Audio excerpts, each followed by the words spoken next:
Thank you so much.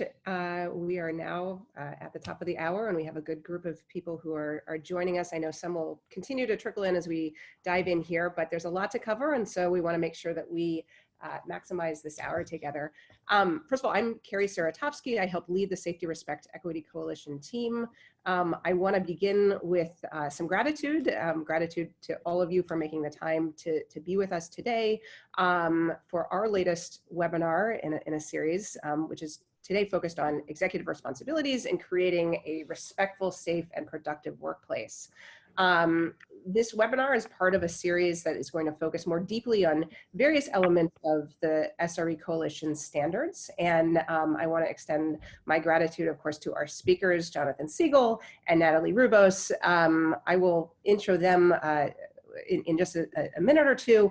While many of you are already commitment adopters and part of the leadership of the coalition, we have some new names and organizations that are joining us. And so I want to, of course, extend my gratitude to all of you as well for taking this first step. And I want to ground everyone in the work of the coalition a bit so that there's an understanding both of where we've been and where we're going. Just one quick note, as you are joining, if you can go on mute, and we will have some opportunities for discussion later. If you have questions that arise as we're going through the presentation, you're welcome to either chat them to the general chat channel at the bottom of your screen, or you can chat them privately to Carly Strauss, who is actually at the Third Plateau banner right now, so you can chat them privately to her, and she and I will help facilitate conversation at the end of our time together. So first, just some framing about the coalition itself. I want to spend just a couple of minutes, and then we'll turn the rest of the time over to our speakers. So first of all, it was about a year ago, a little bit more than that, that nearly 60 diverse foundations, organizations, and experts joined together to launch the Safety, Respect, Equity Coalition. The coalition itself is really serving as a catalyst, as a convener, as a clearinghouse, bringing together diverse organizations and efforts to help drive and support change, really under a common vision and shared banner across the Jewish community. What we have found is that it's clear that the Jewish community is subject to the same kinds of issues, inequities, power dynamics that exist across other industries and communities.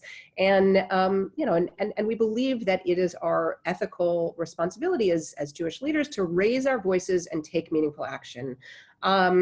It's not just the right thing to do, it's also crucial to ensuring that we're able to attract talent and that people are going to want to work and volunteer in the Jewish community. So, in that spirit, there are a few things that the coalition is doing. We're seeking a universal leadership commitment toward organizational change and a culture shift really across the entire Jewish communal world. Bold, ambitious, yes, but I think the organizations that are standing with us are certainly up to the task.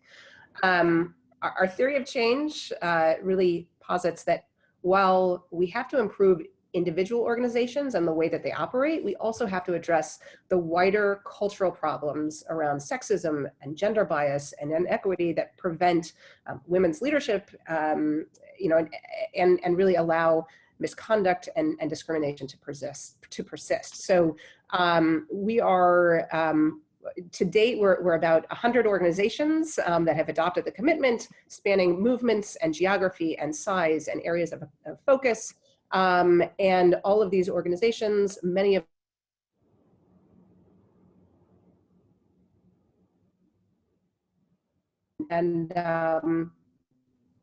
we appreciate, you're taking the first step there. We know this work is difficult. It is messy. It's going to take time and energy, both from the bottom up and the top down. And today we're thrilled to have two experts in the field who have really dedicated both their professional and much of their personal energy to these efforts.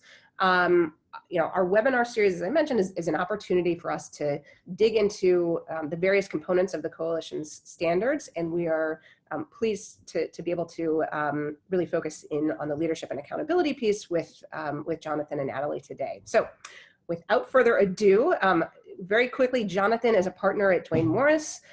He's managing principal of the Duane Morris Institute, which provides training on employment, labor benefits, and immigration matters. Jonathan has trained federal judges on harassment and other forms of bias. He's served on the EEOC Select Task Force on Harassment. He writes and speaks extensively on gender bias and sexual harassment, and he has personally been so helpful to our efforts over the course of the last year, and so we are greatly appreciative to him. Natalie and I are just meeting, but we are also thrilled to have you, Natalie. Thank you so much. She represents and counsels management clients in all aspects of labor and employment law, has extensive litigation experience, and helps employers navigate challenges and develop proactive compliance strategies in a range of employment areas.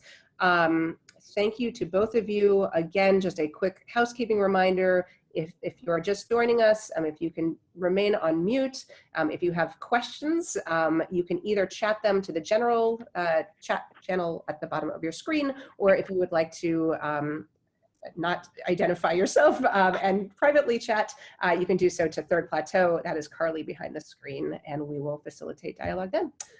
Jonathan, Natalie, I will yield the floor to you. Thank you very much, and thank you for all that Coalition does. It's interesting when you talked about all that you do. I wish every organization understood that this is not just a legal issue. And the first thing I want to say in the introduction is, yes, for everyone on the phone, there is no, or on the webinar, there is no industry or no community where harassment or harassing behaviors don't exist and the power dynamics associated with them. So we need to acknowledge the reality. No industry, no community is immune. There's a problem to some degree everywhere, and the question is, how do we address it?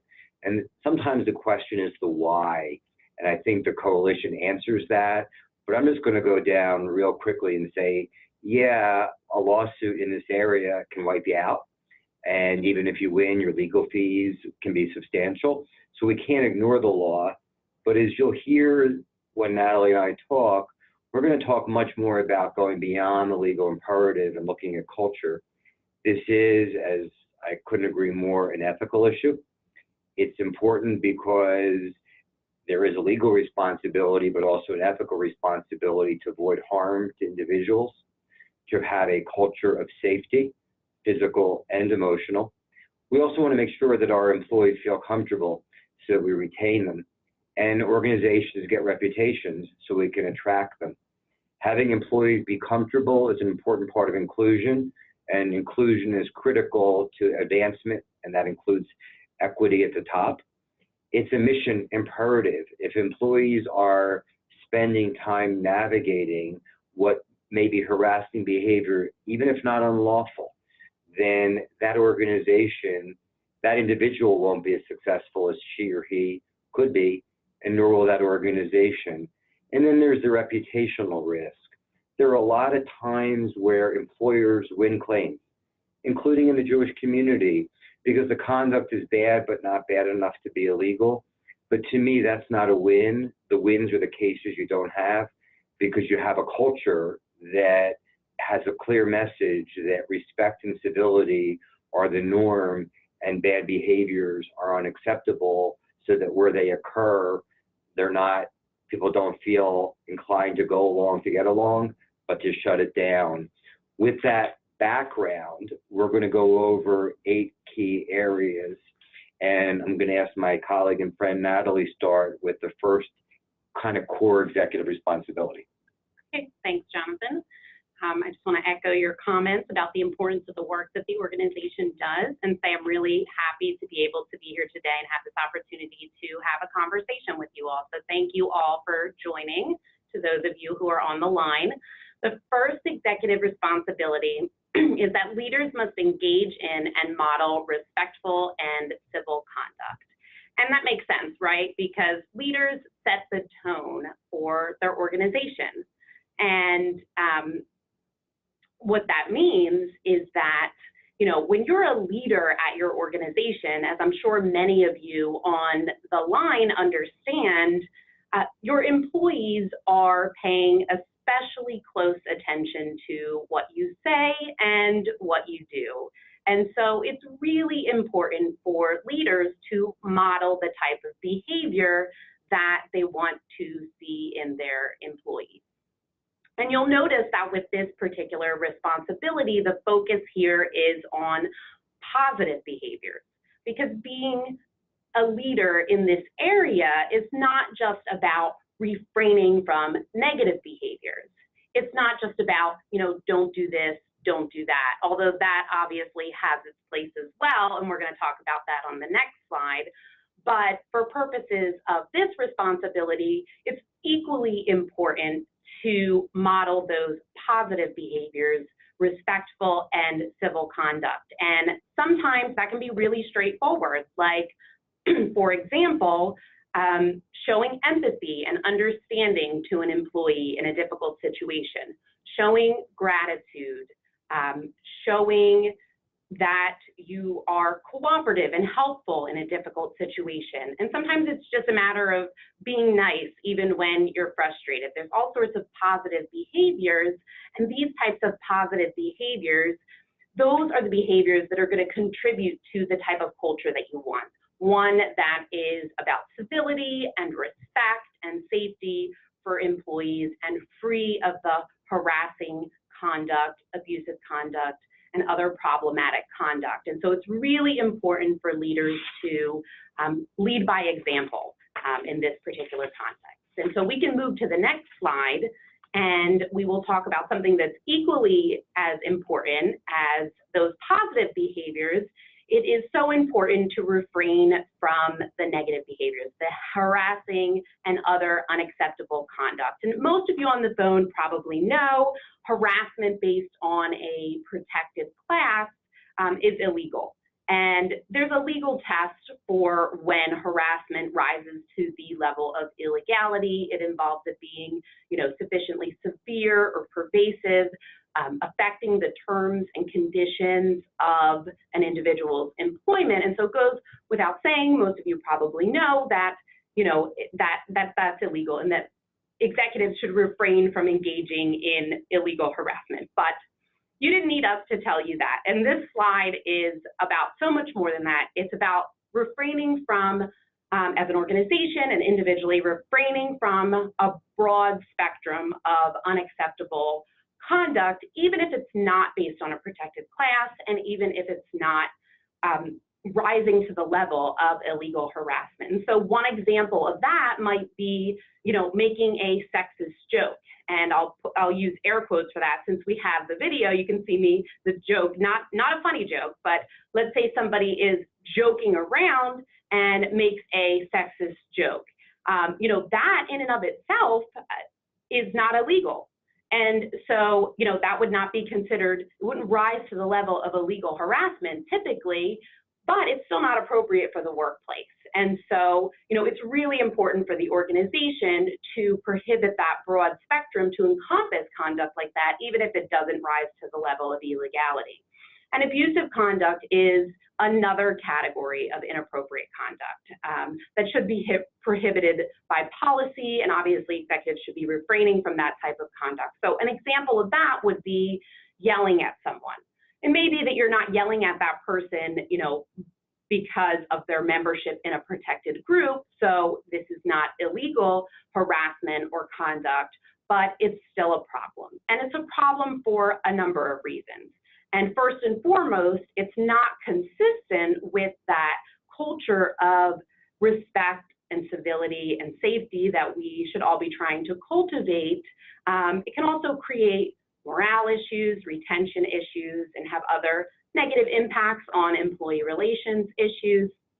And even though something isn't illegal, there is still some legal risk associated with that type of conduct. So that's important to know as well, because even though someone, somebody could say, I was engaging in that abusive conduct, it had nothing to do with the person's protected class. Well, an employee could perceive that conduct as being based on their membership in a protected group, and that creates some legal risk as well. So that's something that's important to know. And the bottom line here is just that to minimize risk, to create that culture of respect and civility, it's really important to go beyond what the law requires. Do you mind before we of course. slide, we said we were going to both jump in a little bit with each other. I just wanted to add 2 points to what Natalie said. One is policy language, and we all know words matter. I see policies that say sexual harassment is. And actually, sometimes what follows is not sexual harassment. And then when you take corrective action, you may have an admission, all sorts of issues. But it also sets the wrong tone because it says it may be heard as, if it's not illegal, it's not a problem. Think of the difference between sexual harassment is and the following: consistent with having a culture of safety, respect, and civility, the following behaviors are prohibited, even if not unlawful in and of themselves. So it's what we do, but also how we draft our policies and the message that we send. And so that a sexual, a racial, ethnic, religious joke in quotes or slur, any one may not be enough, but I do want to let you know, one hate term, one hate symbol may be enough. We don't want to rise to the legal level. And then on the abusive conduct, one of the things that we learned on the EOC task force, and I need to do 2 disclaimers. You have 2 lawyers, so I'm going to give you 2 for the price of 1. One is we're not giving legal advice. It's a specific factual situations. The other is, although I had the honor to be on the EOC task force, I neither speak for the EOC nor the task force. However, I agree entirely with one of our findings, which is that abusive work environments where there's yelling, screaming, cursing, demeaning conduct are fertile soil for harassing conduct of a legal nature, sexual, racial, ethnic. It sort of opens up the door for bad behavior of a legal nature. So again, it goes back to culture. Thank you. Okay, so we go to the next slide, our 3rd executive responsibility. And this is really a corollary of the prior slide because a lot of times unacceptable conduct does not necessarily appear out of thin air. Certainly that can happen, but oftentimes it can be something that gradually progresses and turns into unacceptable conduct. And so you may have, a relationship between 2 individuals at your organization, and it could start off perfectly professional and appropriate and with appropriate boundaries, and it evolves over time, and slowly those boundaries disappear and the relationship enters into a territory that is not appropriate or is unprofessional. And that can be a problem because the conduct is still unacceptable, but it's not something that, is immediately obvious. It's something that develops slowly over time. And obviously, we would never say that you shouldn't be collegial at work or that you shouldn't develop friendships at work or mentoring relationships. Those are all very good things. And it's important to develop those professional working relationships and to have those strong lines of communication between executives and employees. Very important, certainly makes for a more pleasant working environment, and it creates a lot of opportunities for personal and professional growth. So those are all good things. Our suggestion here is to be very thoughtful about boundaries while you are developing those relationships and those lines of communication. And the reason is when there's an absence of boundaries in a work environment, it could be something like oversharing. Obviously there's a difference between sharing and oversharing about your personal experiences. Or it could be something like, asking overly personal questions. Whatever the case is, when there's an absence of boundaries, that can often lead to conversations and situations that are not appropriate for work and can make someone feel very uncomfortable. And that's particularly important to be cognizant of when you're in a position of power. So be thoughtful about boundaries, generally, and especially in a mentoring relationship, and I know Jonathan will talk a little bit about that later on in the presentation, but we can go to the next slide, and Jonathan will pick up with navigating the gray area. Thank you, Natalie. And one of the gray areas is mentoring. It's absolutely essential. I could ask you, if you're those on the line, did you have a mentor that was helpful to you? If you say no, you may not realize, but you did. It doesn't have to be a formal process. We all, I believe, ethically have a duty, responsibility to give back. It's not only something that's good for the organization, it's enriching, but the gray can be when you go from the professional to having a personal interest sponsorship in someone's success to then a personal, what may be perceived as a personal interest in the person. And a lot of times the communication, setting some ground rules and dialogue makes it much less risky. I'm often amazed by the number of cases that we've had that never should get to us. If people had just talked about what's comfortable, how do we figure out what we talk about and what we don't? And I do need to give you one message. Text messaging, not the best way to communicate in a mentoring relationship. What people won't say, they put in an email. And now what they won't say in an email, they put in a text. Because it's even better because you don't even have to look you don't have to look or think. And sometimes it's really not intended negatively, but it's not thoughtful. So that leads to the bigger theme that with the area of sexually harassing conduct, and we're not saying sexual harassment, which can include gender bias, by the way, negative or demeaning comments about women or men, even if not of a sexual nature. It's a little bit different, I think, from race and ethnicity. At least in my view, I don't see a continuum on race in the same way. I can't ever see an example of where the kinds of things we see in court on race could have ever started out innocently. But there are areas in the gender dynamics where I can't say you should never hug someone.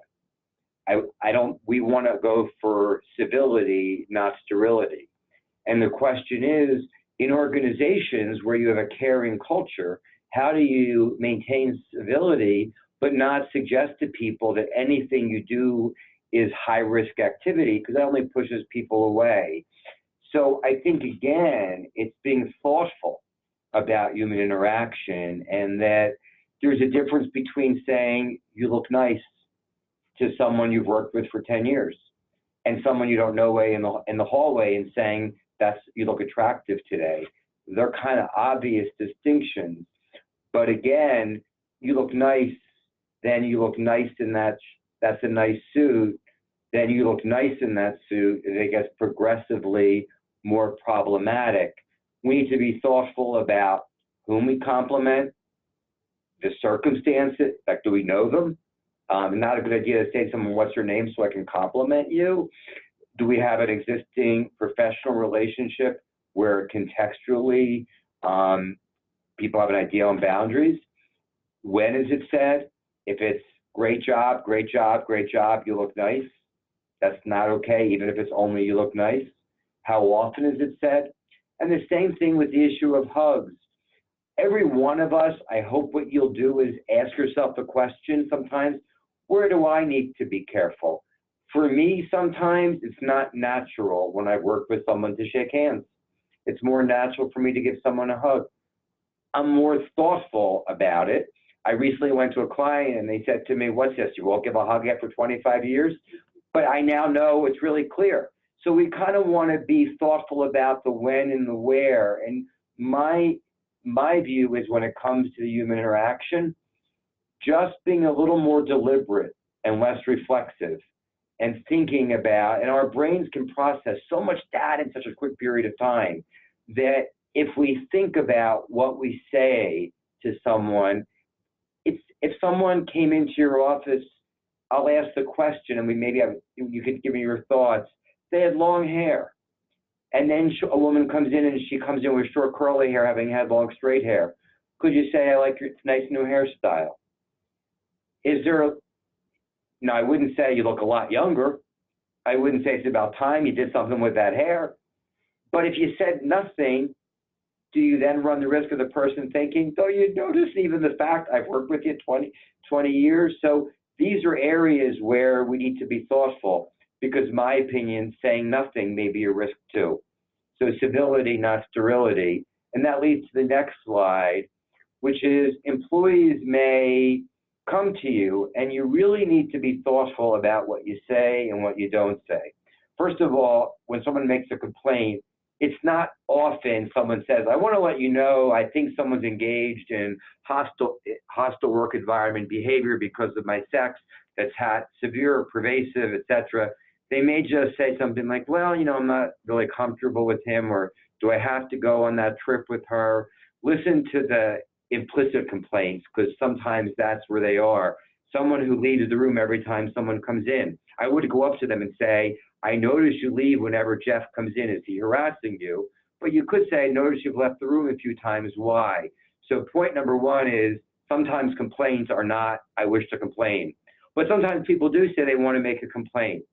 And what people will sometimes say in response is how they feel when they hear the complaint. Oh my goodness, that's horrible. You've now basically said that the accused did it and they may not have. Or that doesn't sound like Jeff. You've now demeaned the person coming to you. So by suggesting that you don't believe them, it's not about how you feel. It's about letting them know that you recognize it's courageous to step forward. That doesn't mean every complaint is true, but that means everyone needs to be treated respectfully when they make a complaint. So if you have top of mind, thank you for coming to me, or thank you for letting me know what's going on. We take your complaint very seriously. And then the end, you know, either we will investigate it or I'll report it to HR. You want to make sure that all the supervisors and managers know that they can't keep it confidential, that they need to report it. But we've seen so many situations where the initial words out of someone's mouth are wrong when they receive the complaint, not because it's coming from a bad place, but because they're focusing on how they feel as opposed to the person presenting to them. One of the keys is to have top of mind what to say in the moment. Thank you for letting me know. We take your allegations very seriously, and then what the next steps will be. This may be a bit of a, I don't like when people go too far on wordsmithing, but I've heard people say sometimes, thank you for sharing that with me. And sometimes thank you for sharing is heard as, yeah, thank you for sharing, a little bit sarcastic. So that expression, which is a human expression, is one I wouldn't use. Thank you for letting me know. I appreciate that you're telling me so that we can look into the matter and take corrective action as appropriate. I like saying look into, not investigate, because the word investigate makes people nervous. And the biggest fear is retaliation. We want to do what we can to mitigate that fear. And that leads into the next slide, because sometimes people won't make a complaint, but as a leader, you will see or hear or otherwise become aware. But let's focus on the seeing or hearing bad behavior. So you could be at a table having a meeting and walk in and hear a couple of men making a sexist comment about women, or it could be a comment about employees' sexual orientation, or it could be about race. It could be about any factor, religion. And if you do nothing in the eyes of the law as a leader, you are condoning it. I would defer to Natalie, but I know that in a lot of the litigation that I see, I'm a recovering litigator, but that I do see that sometimes people say, I knew my coworker was a jerk, but when my boss walked by and did nothing about it, that's what really peeved me off. Or when worse yet, she or he laughed. We can't be passive bystanders. And the EOC in the task force report talked about this, consistent with the Supreme Court knowledge standard, which kind of makes sense. If you know or should know about something, you got to do something. See something, say something. And what you don't do, and I really want to caution you about this, and this could be something, let's assume in your organization, you have a number of individuals who are, maybe not all, but a large percentage that are Jewish, and someone makes a comment about someone being someone who's Orthodox Jewish, and the majority are not. And it is a disparaging comment. You might say, well, we're all Jewish. It does, again, even if it's not a legal issue, it's still a cultural issue. And you look at that one Orthodox Jewish person and say, I'm sorry, she didn't mean anything by that. That kind of intervention only makes it worse, because you focus on the person as the object of the comment, and you've given the person, you sort of said, given an excuse for the person who engaged in the unacceptable conduct. So you have to think about whether you want to respond in the moment or respond later. But a real simple response is, that's not okay, we'll talk about it later. And you look at directly in the eyes of the person who's done it. You're sending a message to everyone in that room that you get it without disciplining someone publicly. If you call them out on it publicly and start saying that's unacceptable because you may offend someone, then they may say, well, who may I offend? And now you're getting into a dialogue. Doesn't matter whether someone's offended. What matters is it's unacceptable. If someone's offended, that makes it worse. But if you look at, assume there is a racial comment, the one person of color, I'm sorry, I hope didn't mean to offend you. There's another implication. If that person weren't there, then somehow it would be okay. It's not okay, even if someone isn't the target of the comment or the object of it, if the person isn't there. So this issue, slide number 6, being an active bystander, responding in the moment where possible, is one of the most critical responsibilities. The best executives I know will be really clear and find different ways of saying, can I talk to you outside for a moment? Everyone gets the message. We're not going down that road. Be thoughtful about cutting it off so that you help create the right culture and you stop before there's further harm. This is deceptively complex. I'm sure my friends at the coalition would tell you this is an area where people have done full days of training. But just know, saying nothing only contributes to it. Something as simple as not okay, we'll talk later, is a really good first step. Another good step would be the next slide.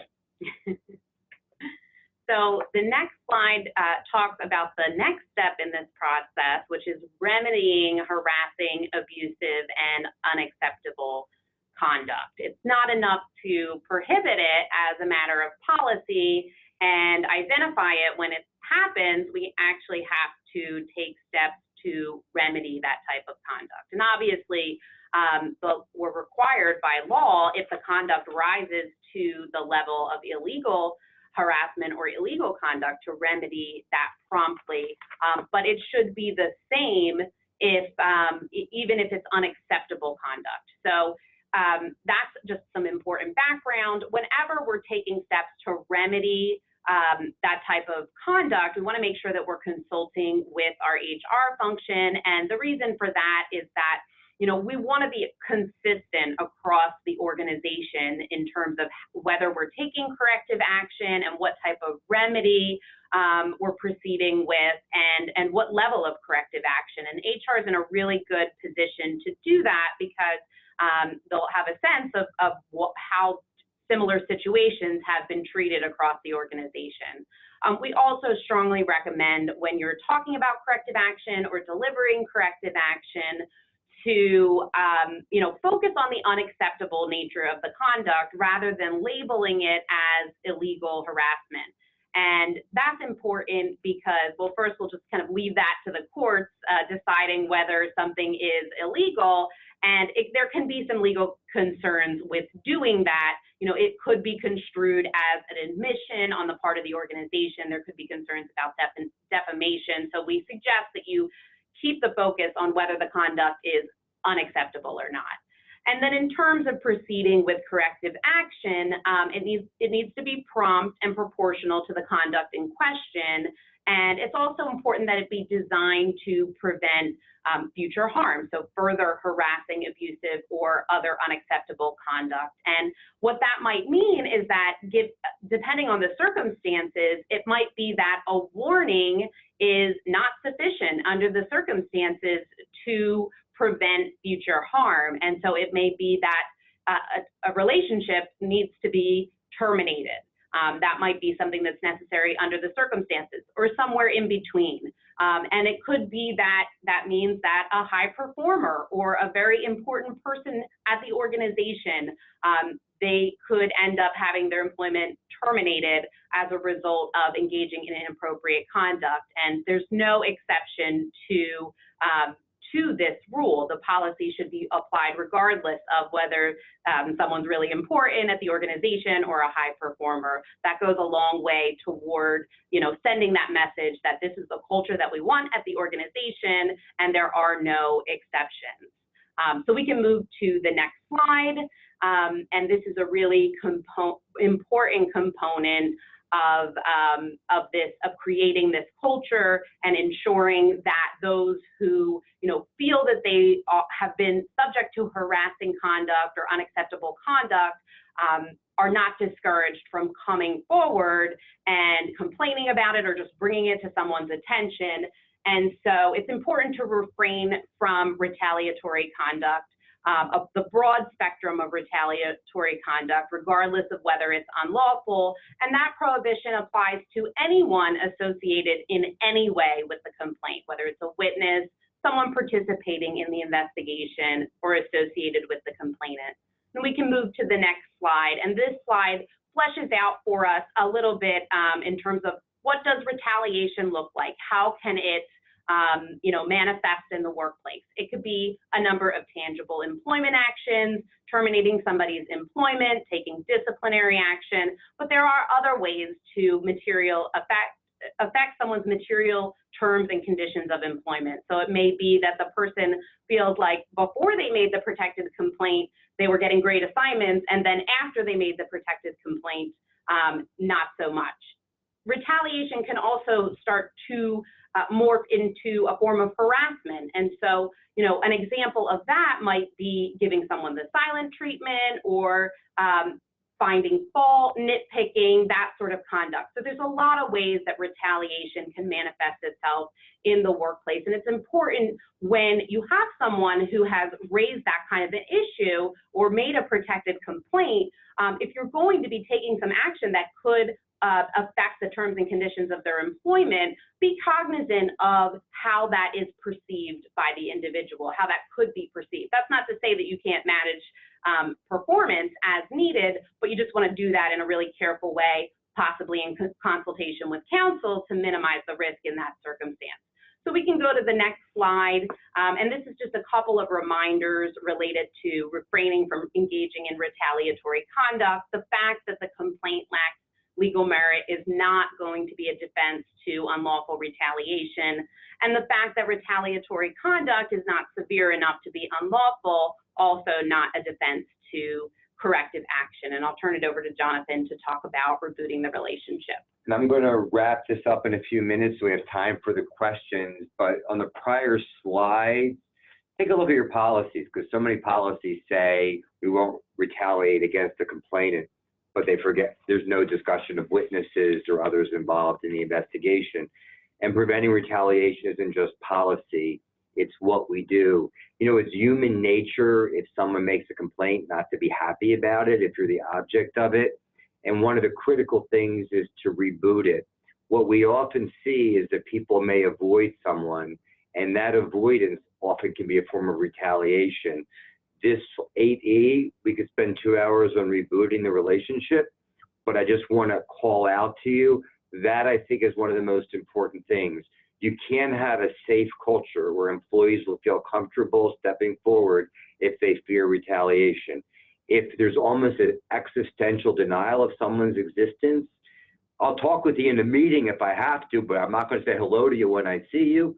That sends a message. It won't be unlawful probably, because no judge is going to say, I order you to say hello. But that sends a message, and that will inhibit future people from reporting and that causes further harm.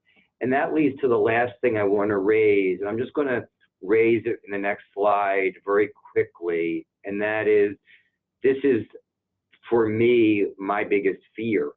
I wrote about this for Bloomberg in 2017 at the height of Me Too, the Great Awakening with it, and recently wrote an article on it for Bloomberg. That some men are saying to themselves, and it could be women, but let's call it like it is. Some men are saying to women, saying to themselves, I don't want anyone to falsely accuse me of engaging in harassment. So the only way I'm going to do that is to avoid women. And there's a word for that. It's called discrimination.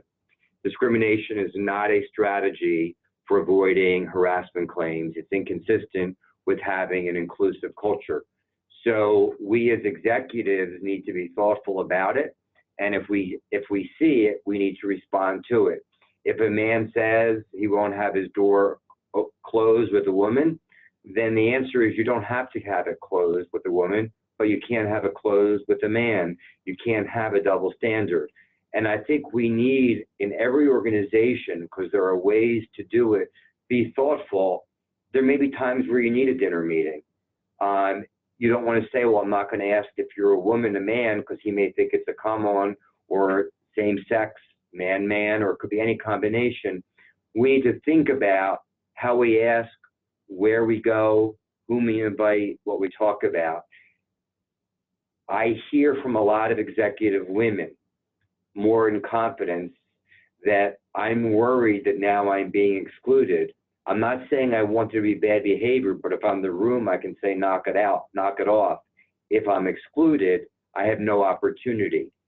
We need to think about avoiding bad behavior, and at the same time, making sure that we model good behavior of inclusion, and that's taking a real careful look at what people actually do.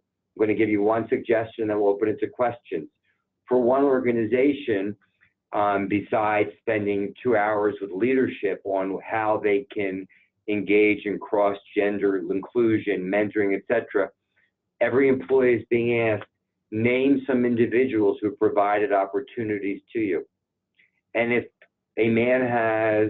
no woman is listing a particular man's name, that's an issue. If no woman or man is listing it, then it may be an across-the-board failure. But there are a lot of little things that can be done that don't create admissions. But again, just saying don't avoid isn't going to be enough, because it is happening to the detriment of women where men have disproportionate power. And it can be to the detriment of men where women have disproportionate power if the same occurs. But I don't like diluting it. I'm seeing it more happening to women than to men. So with that, we are all open to questions. We went a few minutes over. Sorry about that. All right. Well, Jonathan and Natalie, thank you so much. This has been a really great presentation, and we actually do have a couple of questions that have come in through the chat box already. It's actually 2 questions on sort of a very, very similar theme on sort of what to do if one employee is being made uncomfortable or feeling a little, uncomfortable with someone else's behavior, but that behavior that they're feeling uncomfortable about doesn't objectively rise to the level of harassment. For example, someone who comes to you and says like, oh, this person harassed me, they forced me to stand in a corner while they talk to me, and they're uncomfortable with that, but it may not meet the sort of objective harassing behavior standard. Well, I think that goes back to one of the points I talked about earlier, where as a matter of policy and, from the stance of the organization, we should really be prohibiting a broader range of unacceptable conduct. And so even if it doesn't rise to the level of illegal harassment, we still have to ask the question, is this unacceptable for the workplace? And, take a look at, if it's something that the employee has expressed that they're uncomfortable with, but a manager or somebody is insisting that they do this, we need to ask ourselves, is there a legitimate purpose for this conduct, or is this, some type of ostracism? So it's a really fact-intensive analysis that would need to be done. But as a general matter and as a matter of policy, we would want to prohibit a broader range of conduct anyway. So it may be that the conduct is unacceptable in and of itself, even though it doesn't rise to that level of illegal harassment. And if I could build on that, it's interesting, different complementary perspectives. We do different parts of this area of the law. I agree with what you said. We need to, going back to the beginning, it doesn't have to be unlawful. I always think of it as two buckets. I need categories to function in life. So I divide, when it's not unlawful, I have not unlawful but reasonable, and not unlawful but unreasonable, not objectively reasonable. So if someone says, you know, it makes me uncomfortable when someone says to me, you look nice, that's not harassment. But you kind of would be disrespectful to do it again. Thank you for telling me, I won't do it again. If you do it again, is it harassment? Probably not, but it's stupid and disrespectful. Then there would be things that would be not unlawful, but the concern expressed might be unreasonable. I don't like when my supervisor sends me emails asking me about the status of my work. The answer there might be, well, what's the status of your work? If everything becomes harassment, then nothing is harassment, and we diminish the importance of the issue. So sometimes we need to be able to say, I appreciate your raising your concerns, but this is legitimate performance management. And let's talk about why the person is sending you the memos. So the emails. So, well, I don't like email. I prefer a phone call. Sometimes I understand that, but sometimes you're going to have to take an email. So we have to be careful that we want to empower people to speak up, but not everything that makes someone uncomfortable is a wrong that we need to stop. Not everything is objectively wrong, unacceptable. If it's objectively unacceptable, even if not illegal, we should stop it. But some things we need to say, appreciate your letting us know, but you got to do your job. So building on that, another question that has come into the chat is sort of, if you can elaborate a little bit more on how you do that so that the employee who's coming forward still feels supported, but it's also, I guess, you're not punishing somebody else for something that's not actually harassment.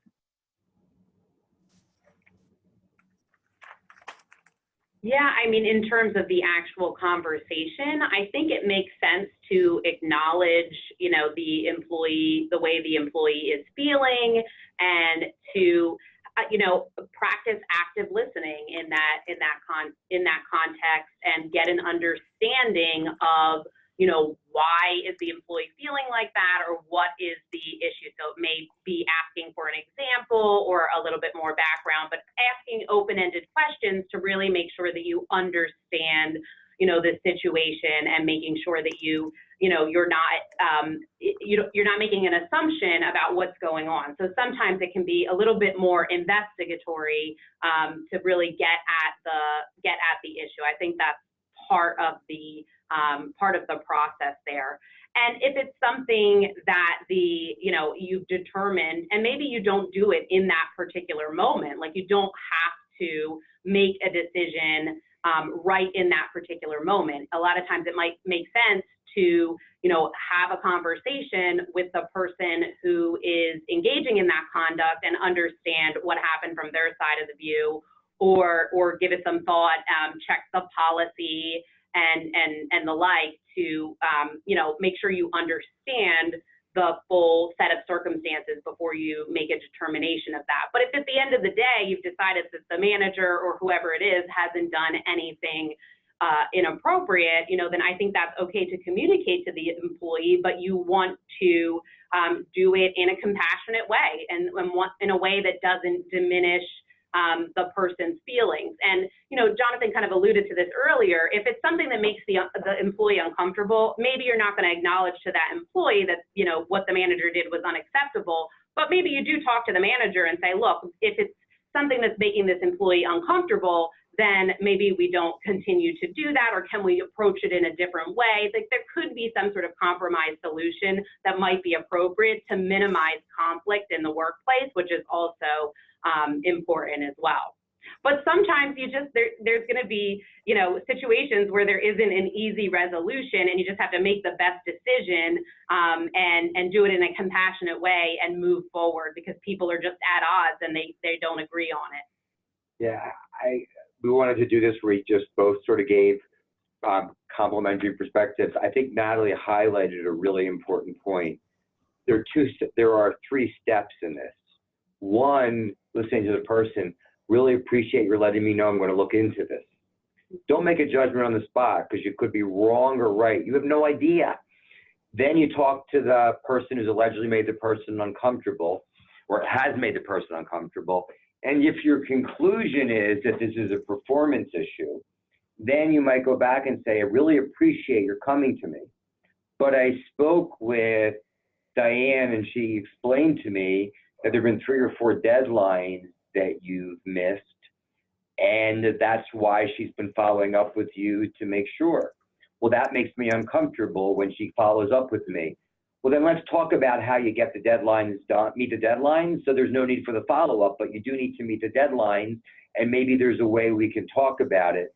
But sometimes you're going to have to, as Natalie said, say the person has done nothing wrong. Thanks for coming to me, but this is a performance management issue, and they're giving you notice of what you need to do to improve.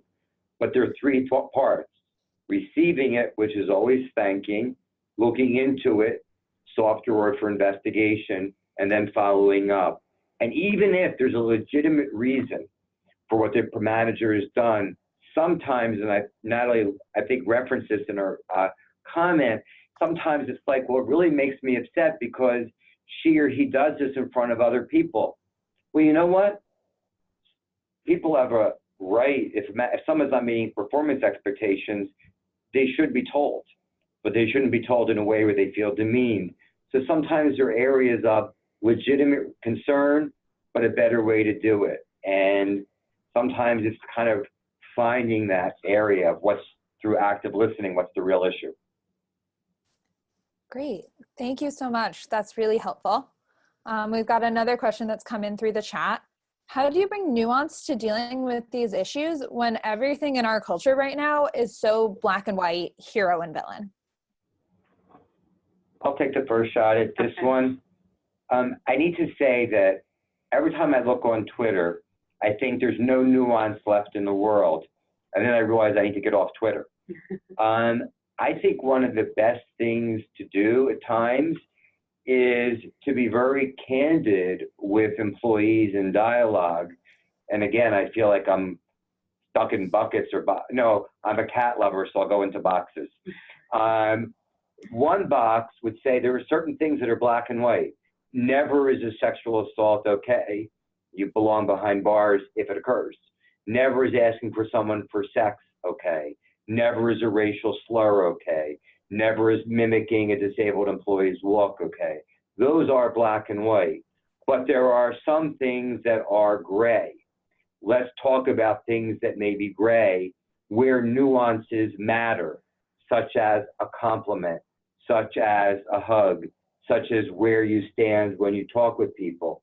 And very often, such as the nonverbals. To me, if you say to people, there are some things that are black and white, and then there's some things that are gray where there are nuances, then take the elephant in the living room and just deal with it directly. I've had people, when I've done training, say, look, I think everything is potentially a problem, so I'm not going to tell any joke. I'm not going to make any compliments. I'm not going to make any hug, because I don't know when a joke could be okay or a hug could be okay or a compliment could be okay. If someone can't see those nuances, that's a pretty good strategy for them, as long as they don't engage in avoidance of people that are different. So I think part of it is acknowledging that where there are nuances and where there's not, and talking about them, and talking about, you know, what are the nuances with a compliment? What are the nuances with a hug?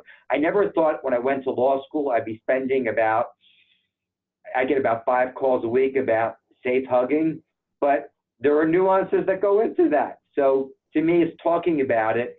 And here's a really critical part: letting employees know what to say if they're not comfortable. They always have a right to make a complaint. You have to make that clear. But when you do this, it makes me uncomfortable, please stop. Feed them words that they can use as an option, not a mandate, so they in the moment can respond. When you touch my shoulder, it makes me uncomfortable, please stop. and then the person should know, thank you for telling me, I'll stop. Some of these things are just by simply giving people the code words or the expressions to use, shorthand.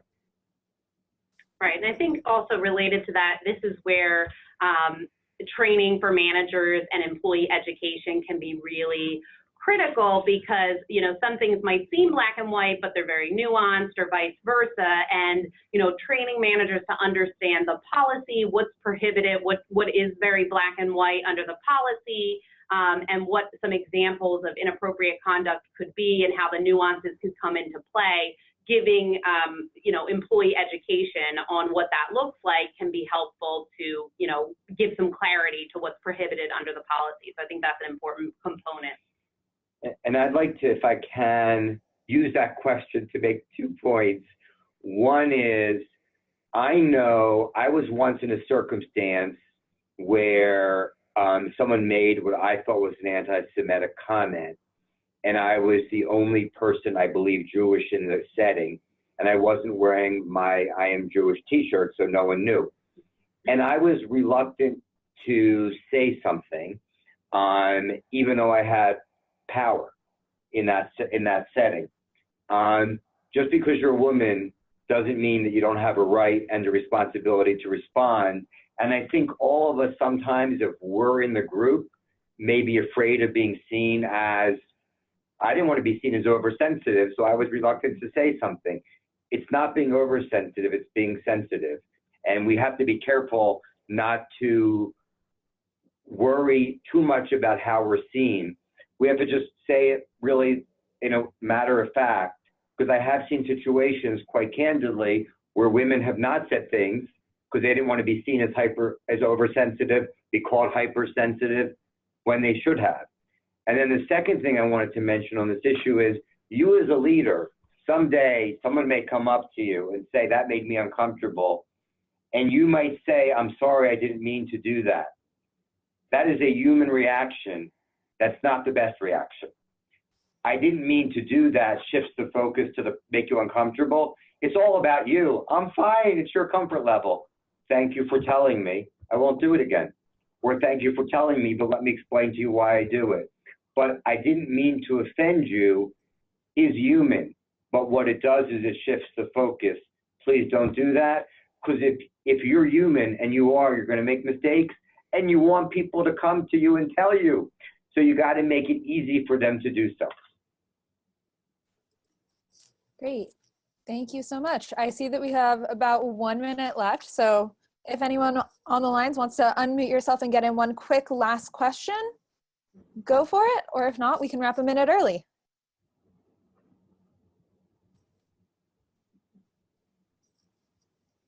All right.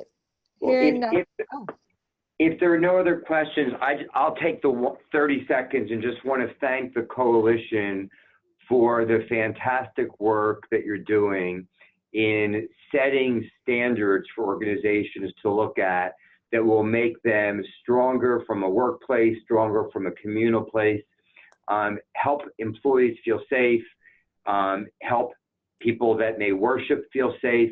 I think what you're doing is so important and courageous to go out there and say these are broad brush commitments that you want to make. And no one's telling you the details of how you need to do every single aspect of them. What we tried to do was talk about one discrete area, what you need to do as executives in one discrete part of it, which is bad behavior. But we really want to thank the coalition and the Third Plateau for your support of this, because what you're doing really makes a difference, and we really appreciate being a part of it. Jonathan, thank you so much. And Jonathan, Natalie, this has been such a rich conversation for the coalition, and we so appreciate the partnership, and we'll continue to call on you. So please continue to answer. We will, absolutely. Terrific. Thank you all for joining us. We are going to be posting the slides and a recording of the session on our site next week. We will let you know when those are live. For those of you who have not adopted the commitment yet, we encourage you to do so on the safetyrespectequity.org website. And those of you who have adopted but have not yet taken the diagnostic, that is up and live, and we would love for you to do that so that you have a baseline understanding of where you are in this work, and we can help you along the way. So again, thank you to everyone, and in particular to Jonathan and Natalie, and we will see you all soon.